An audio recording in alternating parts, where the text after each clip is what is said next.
Satyabama Institute of Science and Technology, Chennai and Sriperumbudur. AIADMK BJP கூட்டணி குறித்து திமுகவின் அதிகாரப்பூர்வ நாளிதழான முரசொலியில் கடுமையாக விமர்சிக்கப்பட்டுள்ளது.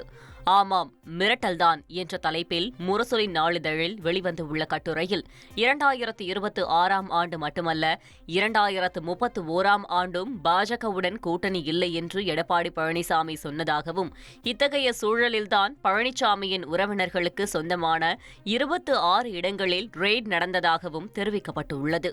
750 கோடி ரூபாய் வரி ஏய்ப்பு செய்த எடப்பாடியின் உறவினர் என்று செய்திகள் வெளியான நிலையில் பழனிசாமி மீண்டும் பாஜகவுடன் கூட்டணி வைத்ததாகவும், அவர் மிரட்டப்பட்டது அம்பலமானதாகவும் முரசொலி நாளிதழில் குறிப்பிடப்பட்டுள்ளது. இந்தியாவிலேயே தமிழகத்தில்தான் அதிகம் ஊழல் நடக்கிறது என்று பழனிசாமி முதலமைச்சராக இருந்தபோது சொன்னவர் அமித்ஷா, இன்று அவர் எப்படி பழனிசாமியுடன் கைகோர்த்தார்? பாஜக தனியாக நின்றால் டெபாசிட் கூட கிடைக்காது என்பதை அமித்ஷா அறிவார். தன்னை காக்க பழனிசாமியும் தனது கட்சியை காக்க அமித்ஷாவும் அமைத்துள்ள சுயநல ஊழல் கூட்டணிதான் அதிமுக பாஜக கூட்டணி என்றும் முரசொலி நாளிதழில் வெளிவந்துள்ள கட்டுரையில் தெரிவிக்கப்பட்டுள்ளது.